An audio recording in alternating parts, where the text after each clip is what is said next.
کبھی کبھی غفلت چڑھ جائے نا تو ان اللہ والوں کی باتیں بڑا اثر کرتی ہیں. میں نے بھی کچھ چیزیں رکھی ہوئی ہیں، جب دل میں محسوس کرتا ہوں نا کہ کوئی غفلت چڑھنے لگی ہے تو میں پڑھتا ہوں لوگوں کو کھول کے.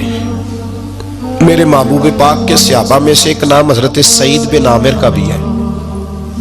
گورنر بنایا تھا یا عامل بنایا تھا حضرت عمر نے انہیں، ایک صوبے پورے کا. آپ کے گورنر ہاؤس کے پاس سے گزرے تو گورنر ہاؤس پیدل چل نہیں سکتے آپ، اتنا بڑا ہے.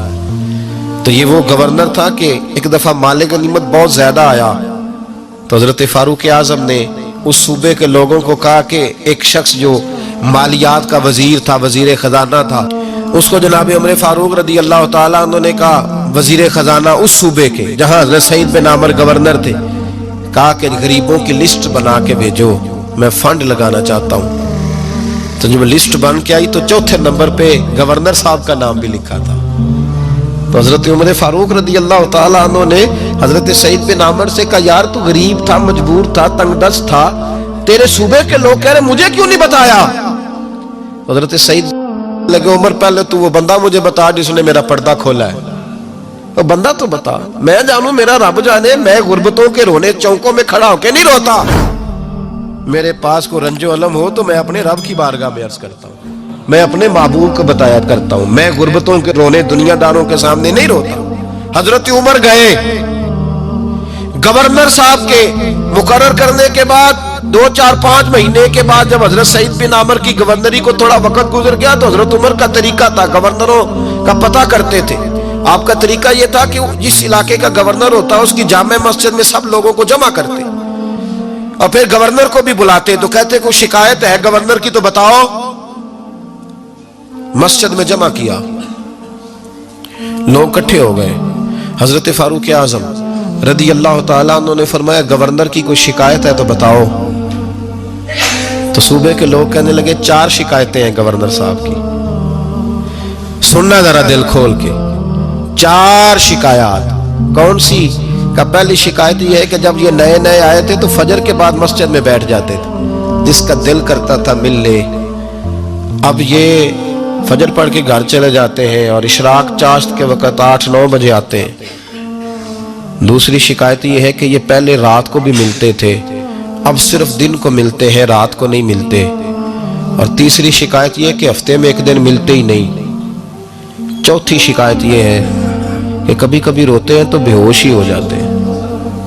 کتنی دفعہ ملے ہو اپنے ایم این اے کو؟ بولے کتنی دفعہ ملے ہو؟ ووٹ اپنی مرضی سے دینا پر سوال کا جواب تو دو نا. کتنی خادم نہیں قوم کا؟ خادم نہیں، کتنی دفعہ ایم پی آپ کا حال پوچھنے آئے ہیں جس مسجد کے دروازے پہ بیٹھا ہوتا ہے؟ یہ گونگا بہرا اور اندھی جمہوریت ہے. رنگ وہی بہتر ہے جو محمد عربی کے غلاموں نے ہمیں عطا فرمایا ہے صلی اللہ تعالی علیہ، اور یہی چراغ جلے گا تو روشنی ہوگی. حضرت سعید بن عامر گورنر، اور میں اکثر کہتا ہوں اسی دھرتی پر یہ وہ نور والے لوگ تھے جنہیں میرے رسول نے نور عطا فرمایا تھا. یہ ہے تربیت میرے نبی پاک کی. حضرت عمر نے گورنر کی طرف دیکھا،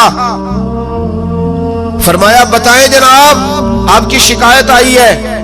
پہلی شکایت یہ ہے کہ آپ پہلے فجر کے وقت ملتے تھے، اب اشراق چاشت میں ملتے. حضرت سعید بن عامر رضی اللہ تعالیٰ عنہ کہنے لگے حضور اگر آپ نہ ہوتے کوئی اور پوچھتا تو میں کبھی نہ بتاتا. حضور میری مجبوری یہ ہے کہ میری بیوی بیمار ہو گئی ہے اور معذور ہو گئی ہے ٹانگوں سے. میں غریب آدمی ہوں، نوکر نہیں رکھ سکتا. اس بھلی مانس عورت نے 30 سال میری نوکری کی ہے، اب وہ بیمار ہو گئی ہے تو کیا میں اس کو چھوڑ دوں؟ میں سویرے اٹھ کے اپنے گھر میں جھاڑو دیتا ہوں، برتن دھوتا ہوں، آٹا گوندتا ہوں، روٹی پکاتا ہوں اور اپنی باوفا بیوی کے منہ میں لقمے ڈالتا ہوں. حضور وہ پخانہ پیشاب کرتی ہے تو وہ بھی میں صاف کرتا ہوں. وہ میری ذمہ داری جو ہوئی تو ذرا دیر ہو جاتی ہے. بس پہلے سوال کا جواب آیا تو لوگ کہتے ہیں ہمارے جسم کے رونگٹے کھڑے ہو گئے. پھر کہا آپ کی دوسری شکایت یہ ہے کہ آپ ہفتے میں ایک دن ملتے نہیں. تو حضرت سعید بن عامر کہنے لگے حضور کاش یہ لوگ مجھے رسوا نہ کرتے، کاش سریعام نہ پوچھتے تو میرے اور میرے رب کا راز تھا، یہی بہتر تھا. فرمایا